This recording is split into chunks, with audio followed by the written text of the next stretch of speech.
دوو تێبینی کە گرنگە پەیوەستە بە نیکاح و هاوسەرگیری لەگەڵ ئەو ئافرەتانەی کە ناموسڵمانن، چ ئەهلی کتاب بن یا غەیری ئەهلی کتاب. چونکە گرنگە بزانین کە مەثەلەن کە ئاڵێن ئیسلام مقابلەکەی کوفر نییە، مصطلحی ئیسلام مقابلەکەی ئەبێتە عەدەمی ئیسلام نەک کوفر، چونکە مقابلی کوفر ئەبێتە ئیمان، ئیمان مقابلی چییە؟ کوفرە، بەڵام ئیسلام مقابلەکەی بێتە عەدەمی ئیسلام، نابێتە کوفری تەنها.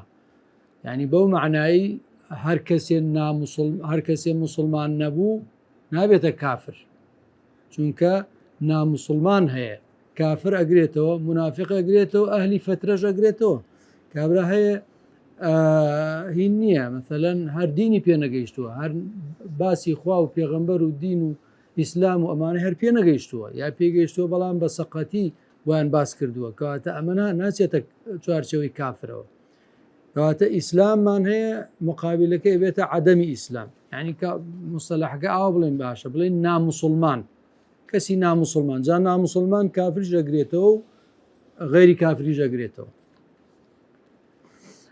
دەڵێ یەکەم لا يجوز للمرأة المسلمة أن تتزوج برجل غير مسلم، بۆ هیچ ئافرەتێکی مسلمان نییە مێرد بکە هاوسەرگیری بکە بە پیاوێکی ناموسڵمان، مهما كانت دیانەته، دیانەتەکەی هەرچی ببێ، یعنی مەسەلەن یەهودی بێ، نەسرانی بێ، مەجوسی بێ، بوزی بێ، هیندۆسی بێ، هەرچی بێ، ینی ئەوە بۆ ئافرەتی مسلمان نابێ مێرد بکە بەو کەسانە، چونکە خوای گەورە ئەفەرمێ وەلا تونکحوا المشرکین حتى يؤمنوا، کچ و خوشک و ئەوانەی خۆتان مەدەن بەچێ بە پیاوانی مشرک، کچی خۆت مارەمەکە لە پیاوی مشرک. جا تەبعاً ئەهلی کتابیش بە نەوعێک بە جۆرێک لە جۆرەکان هەر مشرکن، وانە وەکو ئیبن عومەرە فەرمێ چ مشرکێک لەو مشرکترە بڵێ مەثەلەن عیسا کوڕی خوایە، وانە یا عیسا خوایە. کەواتە لێرە حتا ئیمان نەهێنن نابێ کچی خۆتانیان بدەنی و لیان مارە بکەن. ولعبد مؤمن خير من مشرك ولو أعجبكم، بەندەیەکی ئیماندار زۆر باشترە، یا لێرە بەمانە باشە بڵێن باشە نەک باشترە، چونکە مقارنە ناکرێن، عەبدی مؤمن مقارنە ناکرێت لەگەڵ کەسێکی مشریکە، لەوەرەوە بە ئیسمە تەفزیل معنای نەکەین، کە بڵێ باشتر یعنی ئەوش باشە، وانە بەڵام نە بڵێ باشە، ئەمە زۆر باشە، عەبدی مؤمن زۆر باشە، وەکو چۆن قورئانە فەرمێ ئەرباب متفرقون خەیر، وانە ئەمی لەخۆ ناتوانین بڵێ خێرترە. وەلو ئەعجەبەکم، هەرچەند ئەو کەسە مشریکە سەرسامتان بکە بە جوانی، بە ماڵ و سەرۆت و نەسەب و حەسەب و ئەمانەی، بۆ نابێت ئولائیکە یەدعونە ئیلە النار، ئەوانە بانگهێشتی مرۆڤەکانەکەن بە بیرکردنەوەیان، بە هەڵس و کەوتیان، بە ڕەفتار و گفتاریان بۆ لای چی؟ بۆ لای ئاگر، بۆ لای ئاگر، بۆ لای ڕێی بەدبەختی کە نەتیجەکەی ئەبێتە چی؟ ئەبێتە ئاگری جەهەنم. والله يدعو إلى الجنة والمغفرة بإذنه، پای گەورەش بانگهێشتی مرۆڤەکانەکە بۆ لای بەهەشت، بۆ لای لێخۆشبوون بە ئیزنی خۆی، ینی بەو بەرنامە و شەرعی کە ناردوێتی بانی مرۆڤەکە بۆ لای بەهەشت. ويبين آياته، ئاەتەکانی نیشانەکانی بەڵگەکانی ڕوونەکاتەوە بۆ خەڵک، للناس بۆ خەڵک لعلهم يتذكرون، هەتاوەکو خەڵک بەبیریان بکەوێتەوە. یعنی چی يتذكرون؟ یعنی ئینسان فطرەتی وایە ئەم حەقائقانە ئەم ڕاستیانە تێیدا زەرع کراوە، هەر تەنها بیرخستنەوەیەکی دەوێت بۆ ئەوەی بێتەوە سەر ڕێگا، یەک بیرخستنەوەی دەوێت. بۆیە کاتێک بیرەخرێتەوە ئەگەر فیترەتەکەی لە دەست نەدابێ، نەفەوتابێ، یەکسەر بەهۆش خۆی یێتەوە و ڕێگای ڕاست ئەگرێتە بەر. ئەمە بەڵگەیەکی ڕوون و وازحە لەسەرەوەی دروستنی ئافرەتی مسلمان مێردکە بە غەیری مسلمان. وەروە ئاەتە ترمان هەیە لا هن حل لهم ولا هم يحلون لهن، لە سورەی ممتەحەنە، وانە حەڵال نین بۆ یەکتر، چ ئافرەتی مسلمان بۆ پیاوی کافر، مثلا پیاوی مسلمان ئافرەتی کافر بهێنێ کافری غیری کتابی کە دواتر باسیەکە فإذا أسلم حلت له ئەگەر مسلمان بوو پیاوەکە مسلمان بوو ئەو کاتە حەڵاڵە مثلا ئافرەتێکی مسلمان پیاوێکی نامسلمان يعني معجبی پیاوێکی نامسلمان بووە بەڵام پێی دەڵێ لە کاکە من ناتوانم مێرد بە تۆ بکەم ئەگەر حەز لێ مسلمان ببی ئەو من ئامادە مێردت پێ بکەم ئەو کاتە ئەگەر مسلمان بوو حەڵاڵە بێت وإذا عقد عليها قبل إسلامه كان العقد باطلا ئەگەر گرێبەسی لەگەڵا کرد عقدی کرد لەگەڵ ئافرەتەکە ئەوە پێشەوەی مسلمان بێ ئەو عقدەکە باتڵە و پوچەڵە ئەبێ جا بکرێنەوە لە یەکتر وجب التفريق بينهما جا بکرێنەوە فورا فإذا حصل وطء ئەگەر سەرجەیش دروست بوو کۆبووبوونەوە ئەوە کاتە ئەبێتە زینا پێش ئیسلام ئەبێتە زینا بەڵێ طبعا لێرە ئەمە خلافی تیانە ئەمەی کە ئافرەتی مسلمان نابێ مێردکە بە پیاوی نامسلمان ابتداء نابێ ئەمە مەوزوعێکی کە هەیە هەرچەند بعض لە عولەمان نقلی اتفاقیان لەسەر کردووە وەکو ئیمام ابن عبد البر لا خلاف في ذلك بەڵام لە ڕاستیە خلافی تێدا وەکو ابن القیم فەرمێ کتابێکی هەیە کتابێکی زۆر مهمە اطلاعی لەسەر کەن ئەحکام ئەهل الذمة لەوێ ئەو دەڵێ ابن عبد البر واڵێ بەڵام لقد نقل ذلك بحساب ما اطلع عليه بجوري ئەوەندەی کە زانیوێتی بەڵام وقد ذكرت لك 9 أقوال من أهل العلم نۆ ڕەئی لەسەر هاتووە لەسەر ئەم بابەتە کام ئەمەی کە مەثەڵەن پیاوژنەی هەردووکیان مەسیحین ئافرەتەکە مسلمانە بێ پیاوەکە لەسەر دینی خۆی ئەمێنێتەوە ئەمە حکومەکەی چۆنە ئەمان جمهوری عولەما لەسەرەوەن زۆر بەیان لەسەرەوەن ئەبێ جا بکرێنەوە لە یەکتر ئەبێ جا بکرێنەوە لە یەکتر و ناگەڕێنەوە لای یەکتر هەتاوەکو نەگەڕێتەوە پیاوەکە یعنی ئەوش مسلمان نەبێ کە مسلمان بوو لە عیددا تا عیددەی ئافرەتەکە ماوە مسلمان بوو ئەوە گەڕێنەوە لای یەکتر ئەگەر مسلمان نەبوو ئەوەی تر هیچ پەیوەندیان بەیە کە نامێنێ و تر ئەگەر دوای عیددە مسلمان بووە بەجارتە سەر لە نوێ مارەی کاتەوە ئەوە جمهوری عولەما واڵێ بەڵام لە ڕاستیە وەکو ابن القیم ئەڵێ نۆ ڕەئی لەسەرە ڕەئی یەک لەوانە ئیمامی عەلی ئەهێنێ ئەفەرمێ دروستە پێکەوە بن ما كانت في دار هجرتها مادام هەر لە شارەکەی و لە شوێنەکەی خۆی بمێنێتەوە يعني مثلا پیاوەکە لەو شارەیە وژە لەو شارەیە مادام پێکەوە بن لە شارێکە ئەوە قەی ناکە بەس ئەگەر ئافرەتەکە مەثەڵەن چوو بۆ شارێکی کە ئەوەی تر تەواوی تر پەیوەندی لەگەڵیانە نامێنێ یان ڕەیەکی تر هێنێ ئیمامی زوهری کە ئەفەرمێ لا بأس ما لم يفرق بينهما سلطان ئەگەر مەثەڵەن ئافرەتەکە نەچێ سکاڵا لای دادوەر تۆمارکە و محکەمەش بڕیار بدا بە جیابوونەوەیان ئەوە هەر پێکەوە دەمێنەوە جا ئێستا تۆ لەوانەیە بڵێ باشە مازەخۆ ئەمە مخالیفی ئاەتەکەی ولا تنكحوا المشركين ئێستا ئەو پیاوە چییە نامسلمانە مشریکە مەسیحیە ئەم ئافرەتەش تازە مسلمانە چۆن بە یەکەوە بن ئەمان لەکوێ هێناوە ئاخر ئێمە وتمان قاعدەیەکمان باس کرد لە دەرسی ڕابردووە قاعدەکەتان لەبیرە وتمان چی ئەگەر لەبیرتان بێ يغتفر في البقاء ما لا يغتفر في الابتداء ئەمە ئیبتیدا نییە سەرەتا ئەگەر مەسە ئافرەتێکی مسلمانە پیاوێکی نامسلمان هاتووە داوایەکە ئەمە قەتعان ڕێی ئەگرین و ناڵین ئەمە بە پێی نەسی قورئان نابێت بەڵام ئەمە ژن و مێرد بوون مناڵیان هەیە بەیەکەوە چەندێک پێکەوە بوون ئێستا قەدەن شتێکی تاری هاتووە دەپێشەوە ئەم ژنە مسلمان بووە ئەم پیاوە مسلمان نەبووە باشە ئەمە ئەڵێ فەرقەکە جیاوازی هەیە لە نێوان ئەم دوو حاڵەتە بۆیە ئەوان ئەو جیاوازیان کردو ئەڵەن پێکەوە دەمێننەوە و ئەمەش زانی بۆچی باشە یعنی حتا دکتۆر قەرزاوی بەڕەحمەت بێ لە کتێبی فقه الدەولە ئەڵێ من ئەچوم زۆر سەفەرمە کرد بۆ خارج و ئەمانە زۆر ئەو پرسیارەم لێ ئەکرا ئەم بابەتە یعنی طبعاەوە مشکلەیەکە بەڕاستی مشکلەیەکە ئیتر هەموو جارێ من هەر وەکو قسەی جمهورم ئەکرد هەموو نەخێر ئەبێت جا بکرێنەوە لەگەڵ یەکترا ئەمانە وتی جارێک لە مؤتەمەرێک بووین ئەو مەوزوعە دیسان تەرح کرایەوە دیسان هەمان قسەم کردەوە هەر جاری جاران کە جمهور ڕێی وایە و ئەبێ جا بکرێنەوە لە یەکتر وتی یەک لەو زانایانە هەسا وتی وەڵا زۆر تەبیعیە پێکەوەش بمێنەوە هیچ مشکلە نییە و ئەوانە وتی هەمومان ڕەتمان داوە وتی یەک لەوانە من خۆم بووم ڕەتم دایەوە طبعا حەسەن تورابی بوو دکتۆر تورابی وتی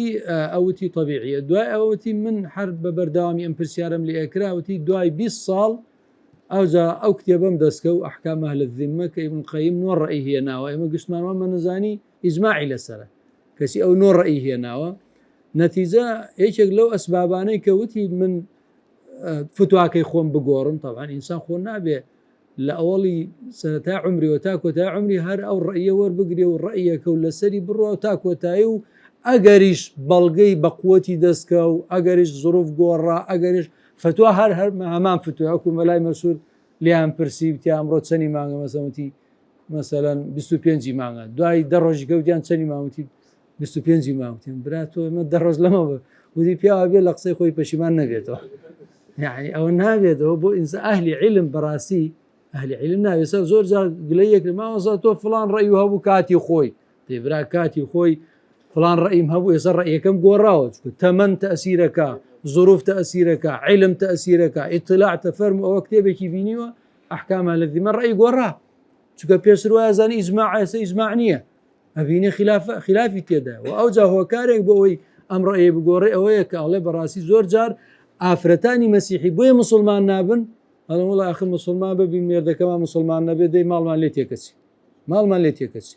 وانە خۆ هەموو کەس ئەو عەزیمەت و ئیمانە بە قووەتەی نییە دەکور ئاڵێم ماڵ و مێرد و هەموو یەکەم بە قوربانی ڕێگەی خوا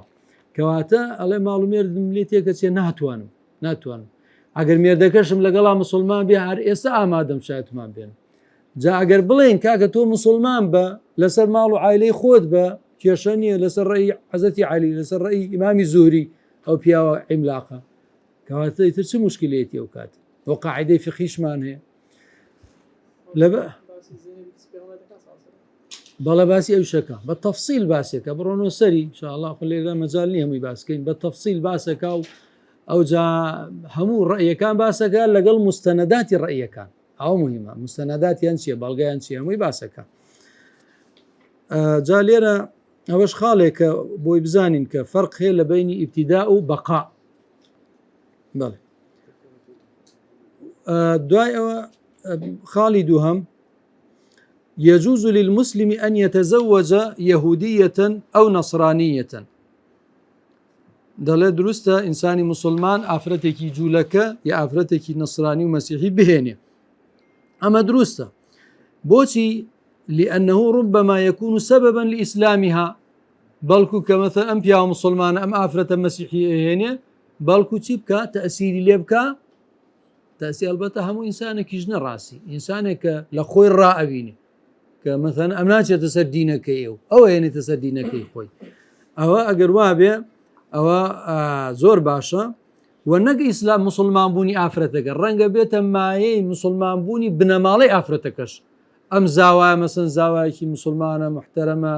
ڕێک و پێکە ملتەزیمە بە دین باشە ئەخلاقی جوانە ئەیتر ئەچێ لەگەڵ ماڵی خەزوریات تێکەڵیانە بێ ئەوانش شەیدای ئەو دینە ئەبن کە ئەو هەڵی گرتووە بۆیە زۆر مهمە خۆی ئەسڵەن یعنی ئەتوانین بڵین بەشی زۆری مسلمان کە مسلمان بووە هەر لە ڕێی ئەخلاقی جوانی مسلمانانەوە مسلمان بوون یعنی مەسەن جنوبی شەرقی ئاسیا وانە مالیزیا و ئیندەنوسیا کە گەورەترین وڵاتی ئیسلامی بەچی مسلمان بووە خو یەک سەربازی مسلمان نەچۆتەوێ یەک شەڕ نەکراوە لەوێ هەمووی لە ڕێی ئەوە بازرگانی لە ڕێی بازرگانی مسلمان چووەتە ئەوێ ئەخلاقی جوان بۆ درۆی نەکردووە سوێندی لەسەر شت نەخواردووە غەشی نەکردووە فرد و فێڵی نەکردووە باشە ئەوە تەماشاکە ئێستا ئەخلاقی مسلمان ئێستا بەشی زۆری پێچەوانە بوویتەوە تازیری مسلمان ئەچێ بۆ سن کابرای سن کە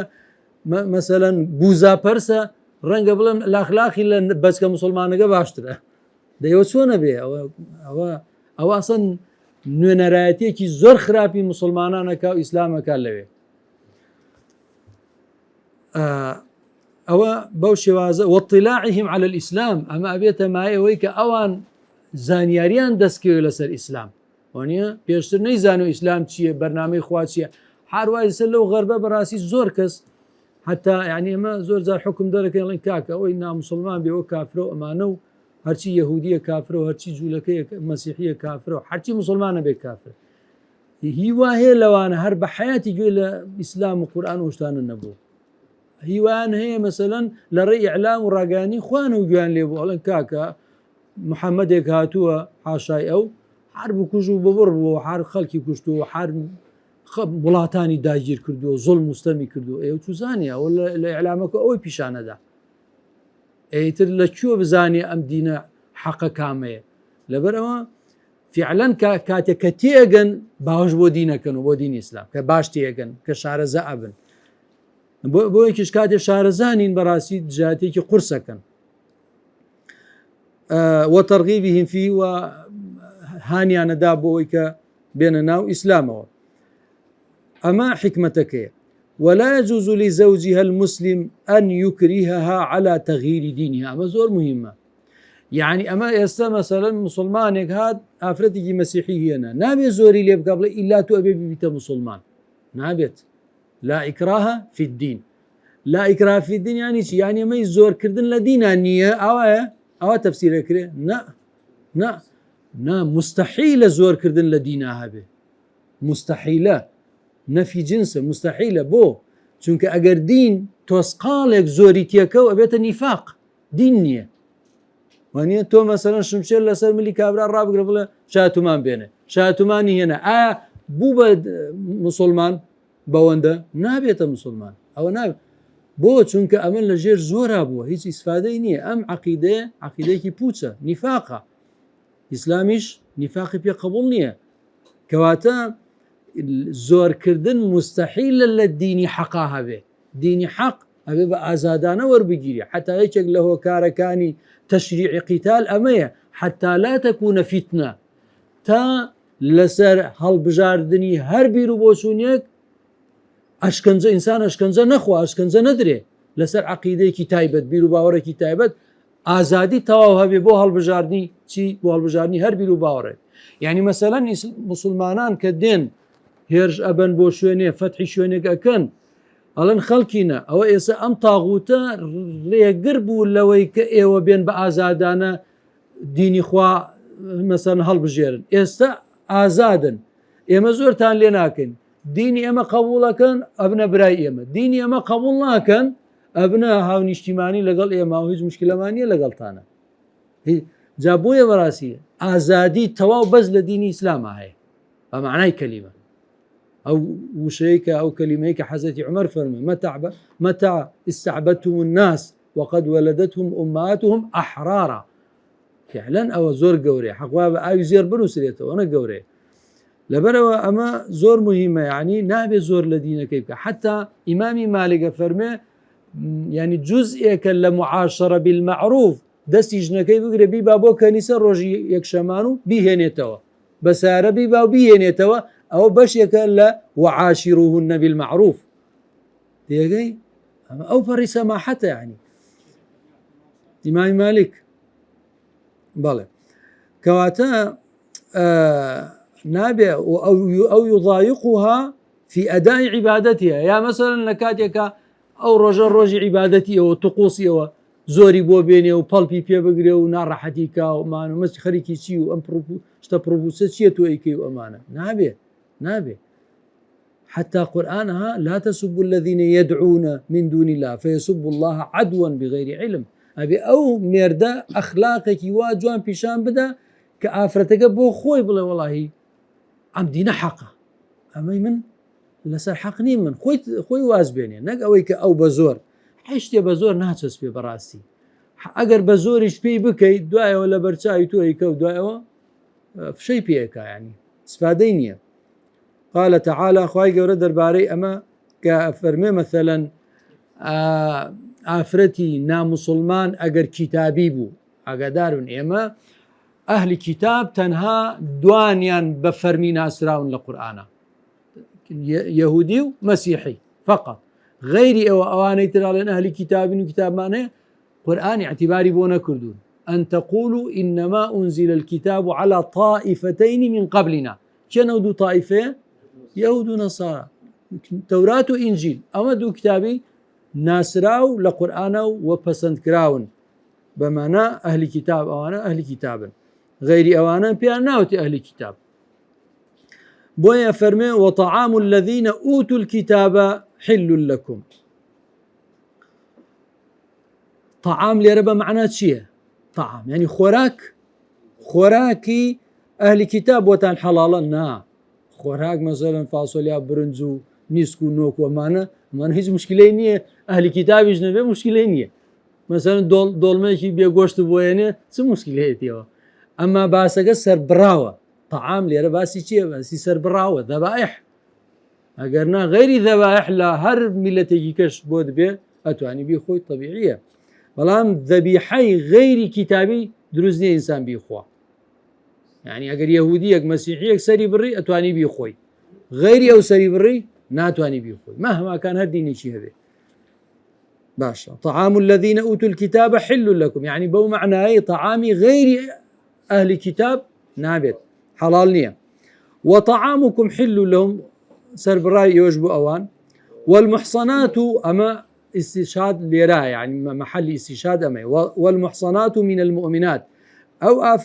والمحصنات من المؤمنات والمحصنات من الذين أوتوا الكتاب من قبلكم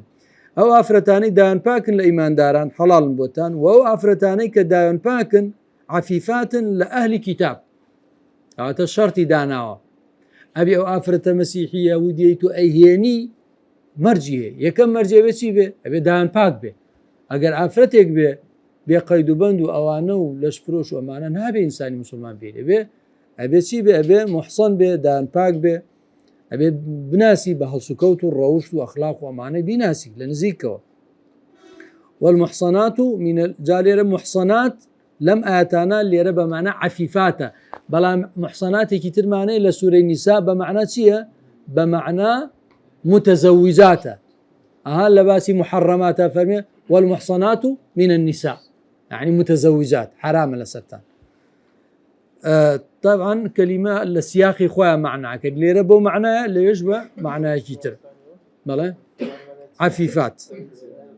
دان باك بلا والمحصنات من الذين أوتوا الكتاب من قبلكم إذا آتيتموهن أجورهن أجر هنا كان تام بيدان مارية كان تام بيدان أجور بمعنى شيء بمعنى كريانية بمعنى مارية أهابوا في غمر خوافر إنا أحللنا لك أزواجك اللاتي آتيت أجورهن خو في غمر خوا يعني هاو سجلي كردوه ماري داو بويل يرى أجور نقوي كبعزل طوائف ذلنسي على نوا وكريه مثلا نكاحي متعة حلال كانوا والله نوا كريه كيتي أو بوشي هذا فما استمتعتم به منهن فآتوهن أجورهن وأنكروا ببلغ أجور ليرى بمعنى ماري نك بمعنى شيء بمعنى كريه محصنين غير مسافحين ولا متخذي أخدان يعني أبي إنسان كهاوسري المسيحية جولك أهيني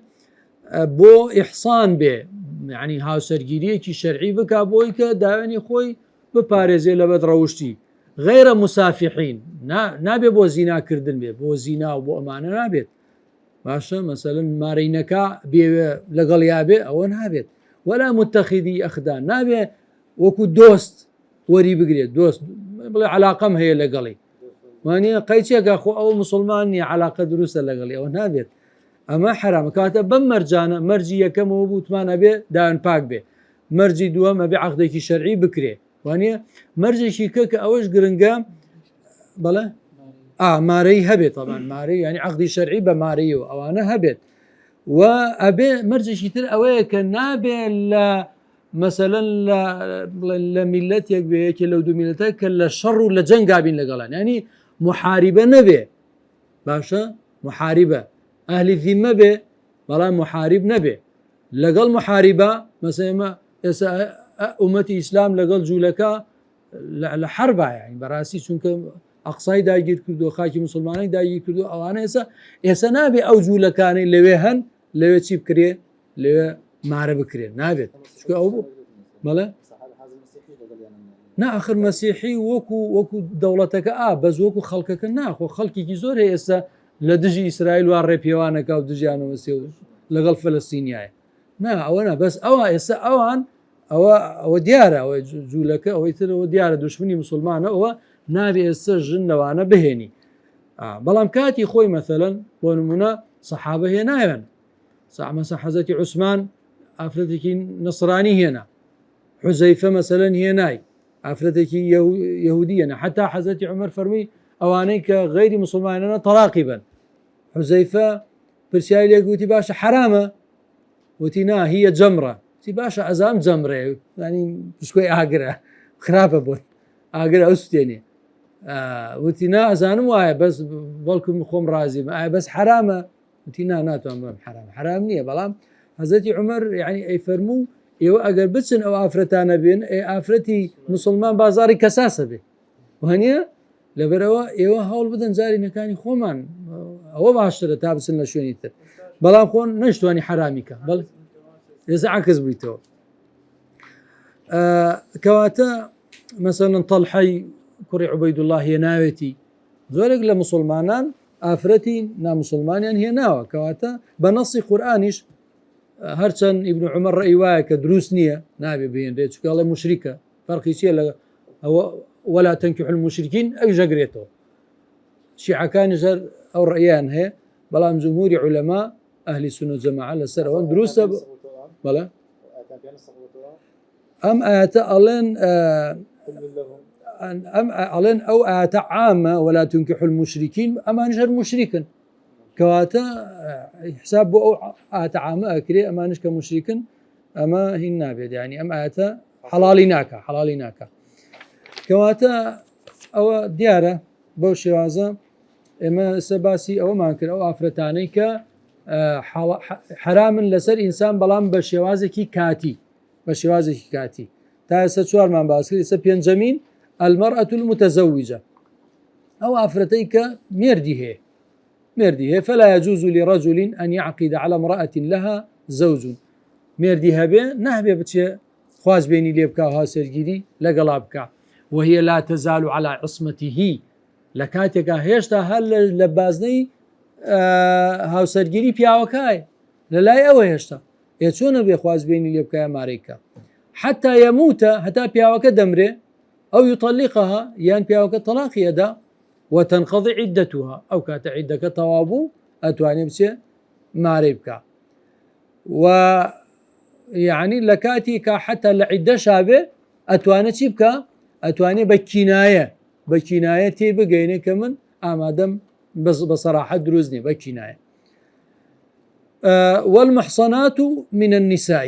لێرە محصنات بمعنى چییە بمعنى متزوجات لێرە محصن بمعنى متزوجة أي المتزوجات من النساء حرام عليكم حرام لسرتان مەسەلەی پیاوێ کە مەفقود بێ ئەوە خلافی تێدا لە بینی ئەهلی علما جمهوری علەما طبعا ئەمە ڕێیەکی زۆر قورسە بەڕاستی جمهوری علەما ئەڵێن هاوشانی ئەو پیاوە لە ژیانە مابێ ئەوێ ئینتیزاری ئەو بکرێ ئەوە زەحمەتە مەثەڵەن بۆ نمونە برادەرەکەی ڕەنگە تا 80 ساڵ هەر نەمرێ وانە هەتا 90 بڕە تا 100 بڕە ئێمە هەر چاوەڕێک ئەم ژنە تاکەی دانیشە فەقیر ئەڵێ هەتا هاوشانی ئەو بمێنێ ئەبێ ئینتیزار بکرێ نابێ ئەم ئافرەتە هین کات نابێ ئەم ئافرەتە مێرد کاتەوە بەس بەڕاستی ڕێیەکی کەمان هەیە کە ڕێی ئیمامی مالیکە ئەوە فەرمێ 4 ساڵ بۆی هەیە ئەم ئافرەتە دابنیشێ لە دوای 4 ساڵەکە ئیتر ئەتوانێ داوا قەیدکە لە مەحکەمە بڵێ ئەوە من 4 ساڵ ئینتیزارەکەم مێردەکەم هینی نییە هیچ خەبەرێ نییە تەوەقوع ناکەین مابێت چکە تا 4 ساڵ هەر خەبەرێک هەردێ ئیتر ئەو کاتە دادگا بڕیارەدا لەو کاتەوە کە بڕیاریدا 9 مانگ هین عەفوان 4 مانگ و 10 ڕۆژ نەگنەوە 4 مانگ و 10 ڕۆژ کە عیددەی وەفاتە هەڵە ژمێرێ و دواییتر ئەتوانێت مێر بکاتەوە یعنی 4 ساڵ و 4 مانگ و 10 ڕۆژ بەو شێوازە بەڵام لە ڕاستیە ڕێیەکی ترمان هەیە کە ئەم ڕەیە توانین بڵێن زۆر ئاسانکاری بۆ ئیشەکە کردو. ڕێی سعیدی کوڕی موسەیەبە ڕەحمەتی خوای لێوێ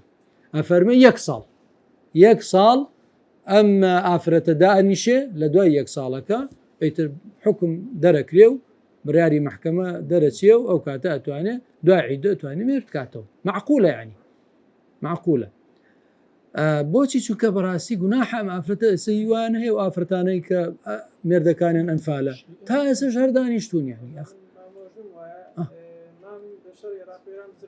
تا ئێخە خۆدا وەکو جاران نییە بڵێ ئێستا مەسەلەن شت هەیە و ینیگە خەبەرێ هەبێ زوو دەگات ینی وەسائل زۆرە وەسائلی گایانی خەبەر کە مادەم دیارە نەماواتر لەبەر ئەوەنجا ئەم ئافرەتە بۆچی بمێنێتەوە تاکەی بمێنێتەوە مافی خۆیەتی ئەوجا جاری وایە کەس نییە سەرپەرشتی بکە کەس نییە خزمەتی مناڵەکانی بکە خۆی بەتەنەش ناتوانێت با بچێ مێردێکی کە بکاتەوە و ئەگەر مێردیشی کردەوە نەردی کردەوە دوای ئاوکە پیاوەکە هاتەوە باشە ئەو کاتە مخەیرەکری ئافرەتەکە ئەگەر ڕێتۆ لای پیاوە یەکەم یا بۆ لای دووەم جا بۆ لای هەر کامیان ڕۆی ئەبێ ئەوی تر مەهرولمیثلێک بدا بە بەرامبەرەکە مەسەن بۆ ئەچێتەوە لای پیاوی یەکەم مەهرولمیثل لێ بابەچێ بە پیاوی دووەم یا لای پیاوی دووەم ئەمێنێتەوە مەهرولمیثل لێ بابەچێ بە پیاوی یەکەم و بەو شێوازەکە و حەزەتی عومەر کاتی خۆی بەو شێوازە فتوایدا بەڵێ ئەناڵێم دوای فەرمانی محکەمە ئەبێ عیدە هەڵژمێرێ بەڵە عیدێ بەڵێ کەواتە بەم شێوازە ئەمەش دروست نییە ئەمەرأە المتزەوجە المەرأە المعتەدە ئەو ئافرەتەی کە لە عیددایە عیدەی وەفات بێ عیدەی طلاق فلا يجوز لرجل أن ينكح امرأة ما تزال في عدتها ئافرەتێک بهێنێ مارەیکەم لە کاتێکە هێشتا لە عیددایە هیوا هەیە مەثەلەن جاری وا بۆ بڕوا بکە مامۆسای ئاینیش فری و دراوە هەر لە عیددا بووە هێشتا تاو نەبووە خێرا مامۆسایان هێنا و مارەیان کردووە ئەمانە طبعا مارە بکرێت لە عیددا یەکسەر ئەبێت پێیزانرا ئەبێ هەڵبوەشێنرێتەوە سواء كان هذا حتى جارێک حەزەتی عومەر نەفرێک وای کرد لێی جیا کردەوەتی تر نایش بێ مارێکی تۆ من استعجل الشيء قبل أوانه عوقب بحرمانه فلات کردووە ئەمە لێ ناگرنجایەتەوە ئافرەتە مارەکەیتەوە ئەو ئەحکامی عومەریە کەواتە لە عیددا نابێت لە عیددا مارە بکرێت نابێت پەلە بکات چونکە بۆچی بەسەلەی عیددا بەشێکی بۆچیە طبعا بەشێکی تەعەبودیە بەڵام بەشێکی بۆ بەراعەتی ڕەحیمی ئافرەتە بزانانی ئایا منداڵی هەیە نییە بۆی تێکەڵ نەبێت ئەنساب تێکەڵ نەبێت باشە ئەوە عیدەکە وەفات بێ یا تەلاق بێ یعنی ئافرەتەکە مێردەکەی مردبێ کە عیدەی وەفات هەڵەژمێرێت 4 مانگ دەڕۆژ یا تەلاق درابێ کە 3 پاچێتیە 3 قورئە فإذا انتهت عدتها أجر عدة تابو جاز الزواج بها تلأكات دروست الشرعية وكو قرآن فرمي ولا تعزموا عقدة النكاح إيوا برياري قريبستي نكاح مدن عزم جزم كان لزر أو كان ماري كان تاكي حتى يبلغ الكتاب أجله كتاب بتشي أو ببرياري يقلا كروا يعني مثلا كتب عليكم الصيام أرسل عندك فلسفة ليدا والله أخواني فرموا فريضة وديتي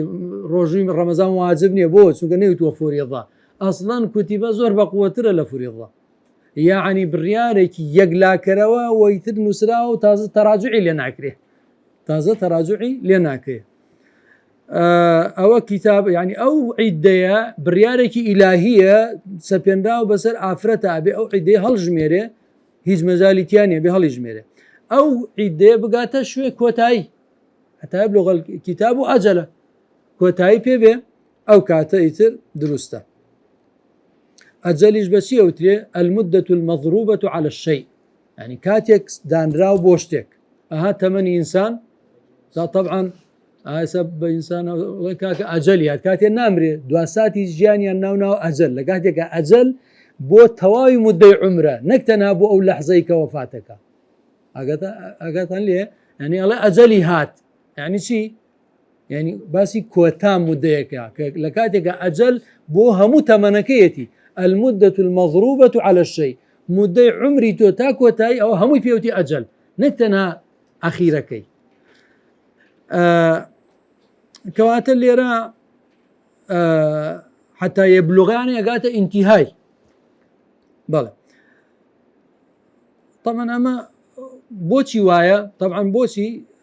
بەم جۆرەی لە کاتی عیددا نابێ عادەتەن طبعا ئافرەدیان عیدەی وەفاتە مێردەکەی مردووە لەو حاڵەتە بەڕاستی وەکڵێ ئامادە نییە ئەو قسانەوە و باسانەی جاری لەگەڵا بکرێت یعنی کابرا ماوەدێکی زۆرە لەگەڵ پیاوێکا بوو ئەمانە ئێستا بێی مۆزوعی نیکاحی لەگەڵا بوو ڕژێنی ئەوانە ڕەنگە ئەو نینەی نەبێ ئەو ئامادەیی نەبێ بۆیە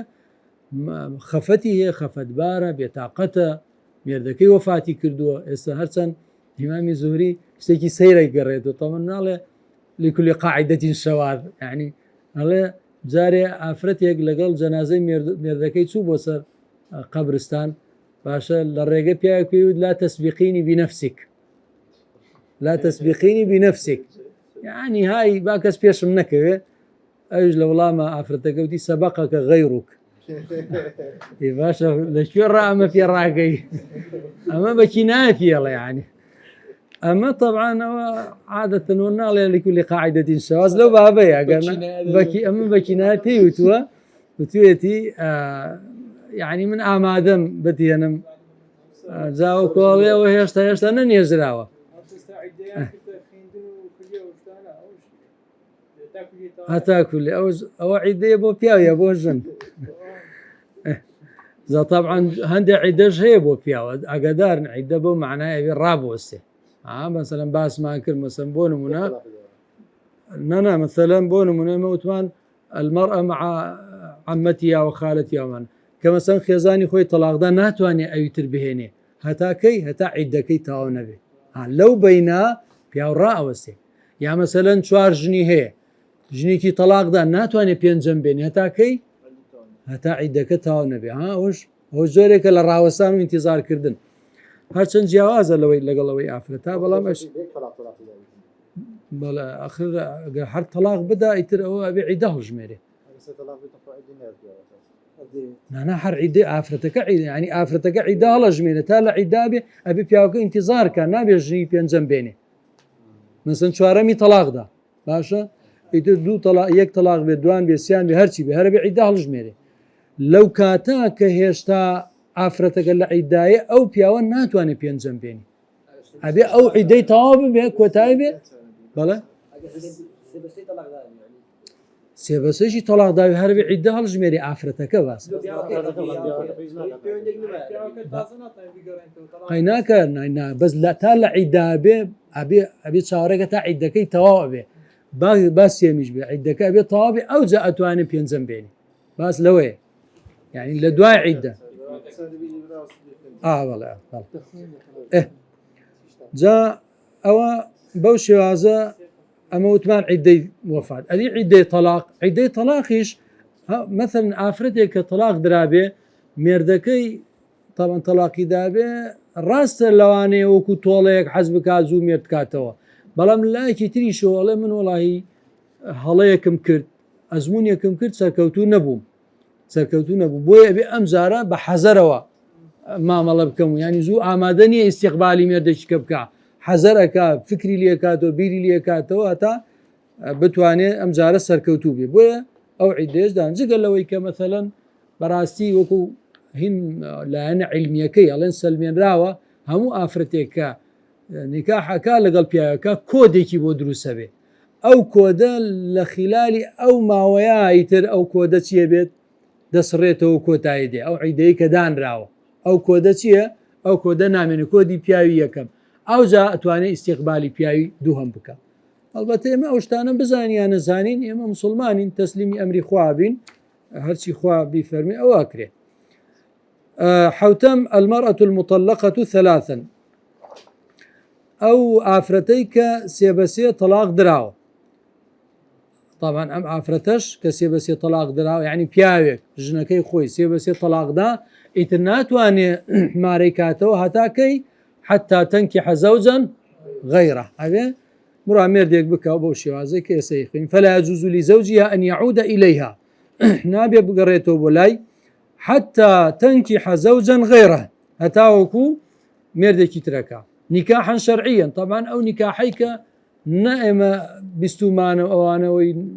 ناوی مارە بەجاشەوان ئەوە نا ئەو نکاحیکە شرعية وصحيحة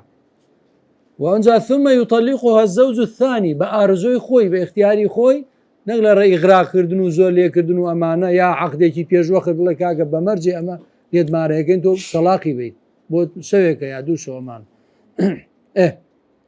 ثم يطلقها الزوج الثاني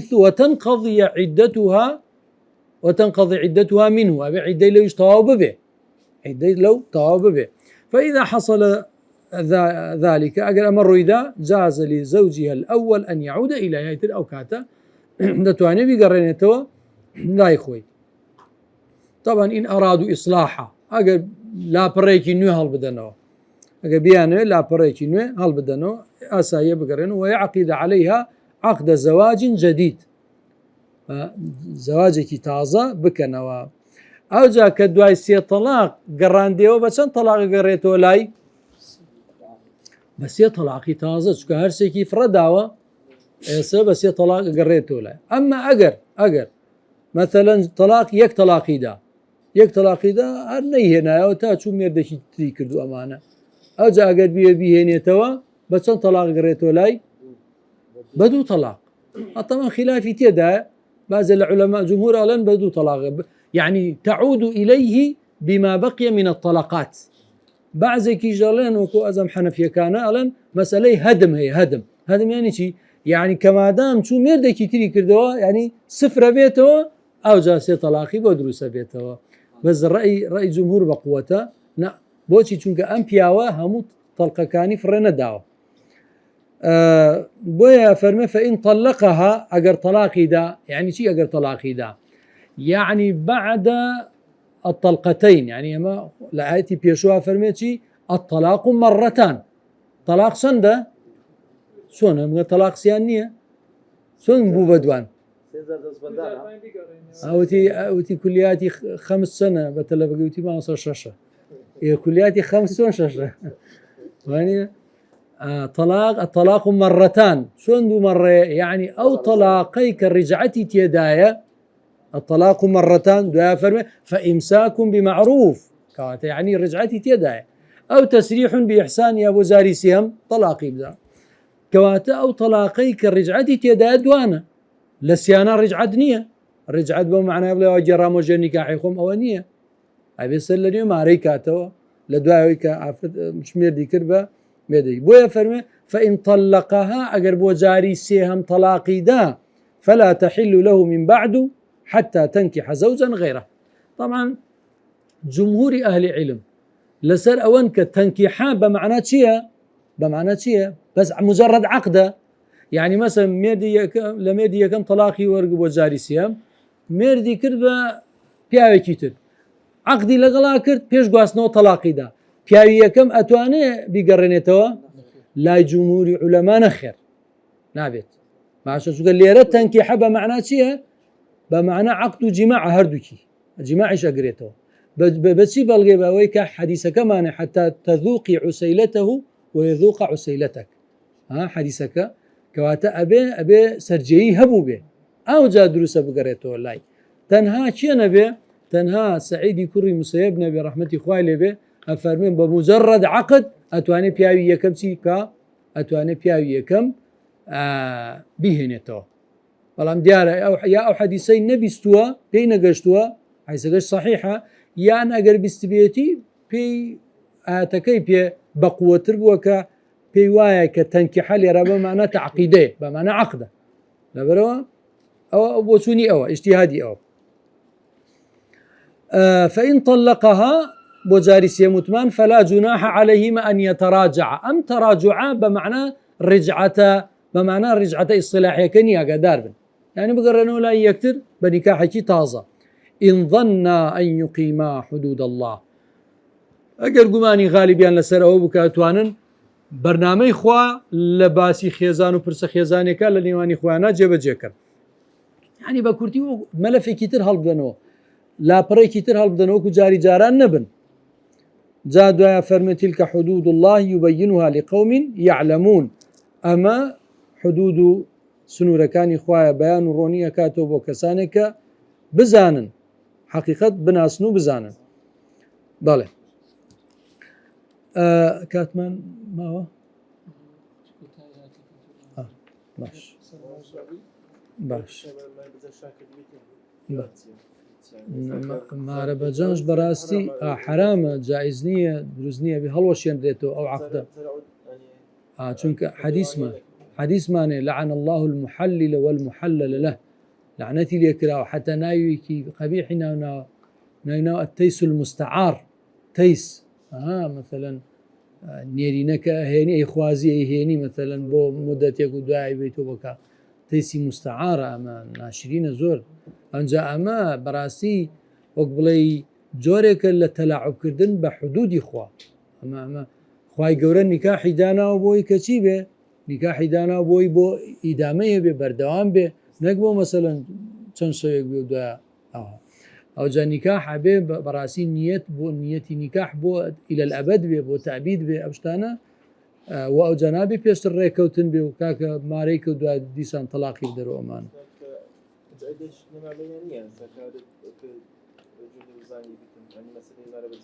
بەڵێ ئاخردا ناڵێم یعنی شتەکە زۆر ناشرینە دژی شەریعەتە بەڕاستی ئەڵێن ئەوە طبعا ئەوە ئەبێ هین بکرێ ئەبێ جیا بکرێنەوە لە یەکتر بەڕاستی ئەبێ جیا بکرێن بەڵێ لێرە کۆتایی پێێنی و صلى الله وبارك على سيدنا محمد وعلى آله وأصحابه أجمعين.